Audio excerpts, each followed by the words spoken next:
Hey everyone, this is Mikola. Welcome to our remote recitation. Today's lessons are going to be about conservations of momentum and kinetic energy, and more importantly, they're going to be about the concept of elastic and inelastic collisions. So, the format of the recitation is going to follow like this. What you see are solutions written out, and I'm just going to use my little laser pointer tool here to highlight some things you guys should take notes on. So, when it comes to elastic and inelastic collisions, we have to know two things, and those two things are their definitions. So, for elastic collisions, objects bounce off each other, and kinetic energy and momentum are conserved.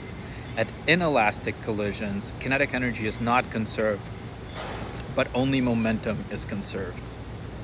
Usually, when a problem statement needs you to identify a collision as elastic or inelastic, it's going to give it away by certain keywords.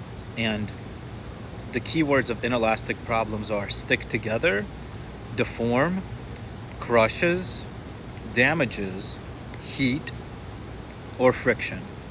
And the idea here is that the kinetic energy that was originally stored in an object's motion is going to be used to deform an object, to cause heat to happen, for friction to do or dissipate as work caused by friction, things like that. Energy has to be conserved in order to somehow physically deform an object or produce heat. So let's try to use that logic in a few scenarios. So for problem 1, two people of the same size start on either end of an ice rink and skate towards each other until they smash into each other.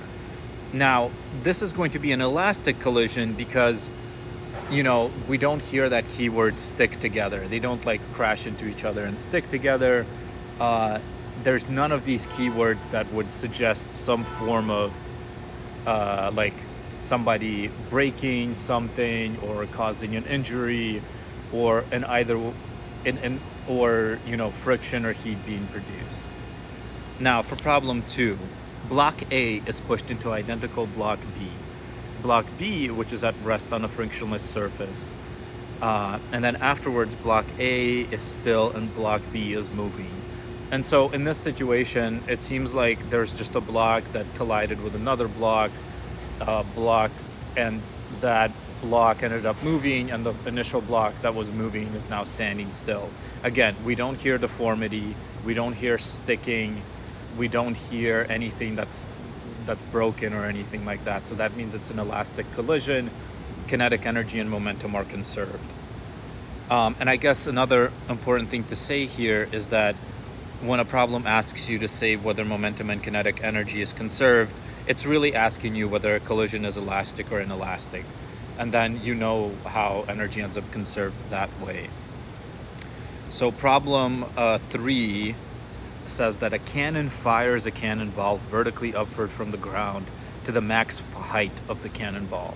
Again, it is like a cannon firing, so you might think that there's something that has to do with an elastic collision, but again, nothing's deformed. There is no mention of friction. There is no mention of heat.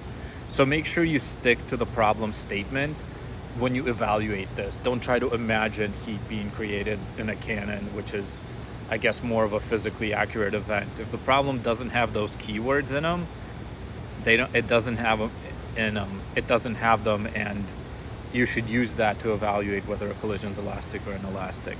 And so again, in this cannon fires analogy, the collision is elastic, kinetic energy and momentum are conserved. Problem 4, a small car crashes into a semi-truck on the highway and they get stuck together. So that's an inelastic collision because of this keyword, stuck.